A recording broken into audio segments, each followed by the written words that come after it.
अस्सलाम वालेकुम।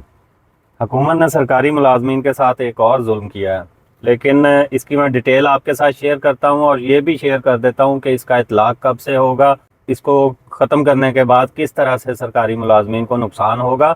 लेकिन उससे पहले ज़रा ये समझें कि जुल्म की डेफिनेशन क्या होती है। जुल्म सिर्फ वो नहीं होता कि जो उन लोगों के साथ किया जाए जो लोग आपको पसंद हैं, तब वो जुल्म कहलाएगा, और अगर किसी को आप पसंद नहीं करते तो उसके साथ जो मर्जी हो जाए वो जुल्म नहीं कहलाएगा।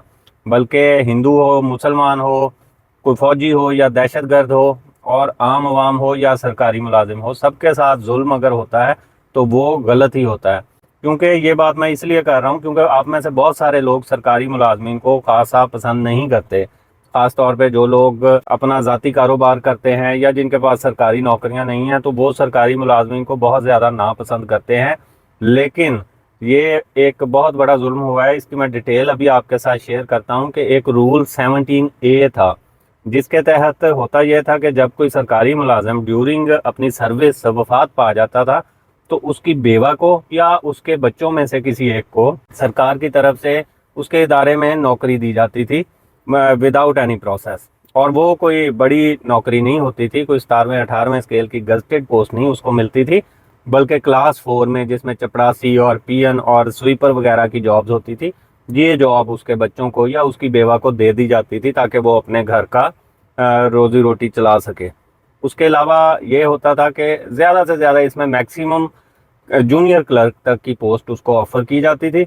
और अगर इससे बड़ी पोस्ट के लिए वो एलिजिबल हैं, अप्लाई करना चाहते हैं, तो उसमें फिर उनको अपने सारे टेस्ट और सारे इंटरव्यूज़ पास करने होते थे। सिर्फ उसमें उनको एडिशनल 10 नंबर दे दिए जाते थे उनके इदारे की तरफ से, तो जिसकी वजह से उनको कभी फ़ायदा हो जाता। और इनकी कोई बड़ी तादाद नहीं थी इस तरह के मुलाजमीन की, ज़्यादा से ज़्यादा 1% लोग होते थे हर इदारे में जो इस रूल के तहत आते थे।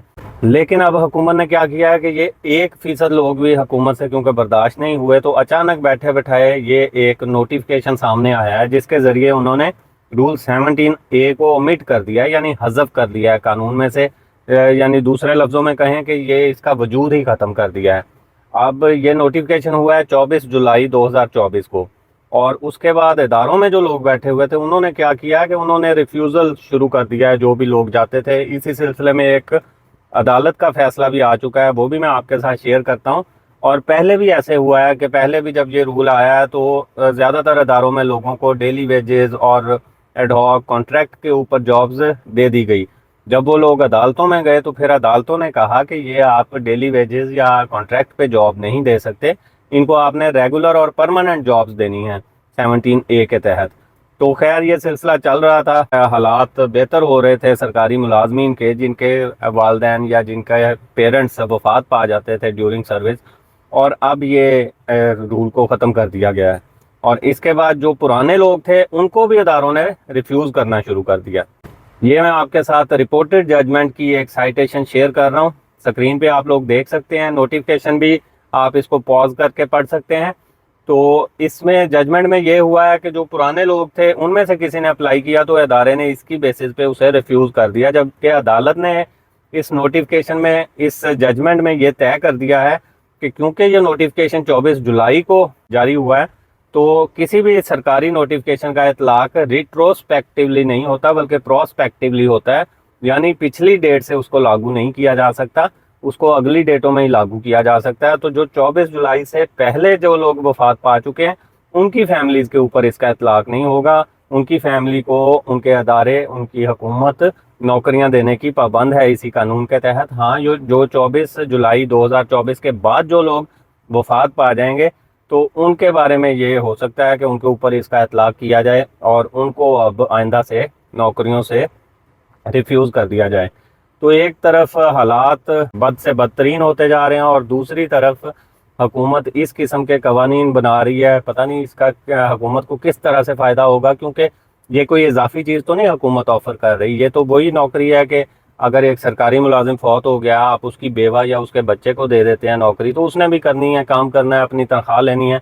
और अगर आप उसको नहीं देते तो तब भी आपने किसी न किसी को उसके ऊपर भर्ती करना है, सिफारिश की बेस पर, नेपोटिज्म की बेस पर या रिश्वत की बेस पर, या चलें कह लें कि मेरिट पर भी भर्ती करना है। तो उसने भी अपना काम करना है और उसने भी آپ سے تنخواہ لینی ہے تو اس سے کوئی خاص فائدہ نہیں ہوگا، کوئی فائنینشیل اس کا حکومت کو لاس بھی نہیں ہو رہا تھا، اس کے باوجود اس طرح کے قانون کو ختم کر دینا یہ ہماری سمجھ سے بالاتر ہے۔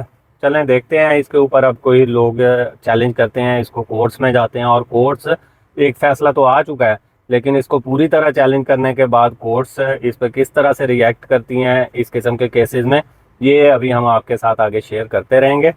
تب تک کے لیے اپنا خیال رکھیے گا اور اپنے اس چینل کا اللہ حافظ۔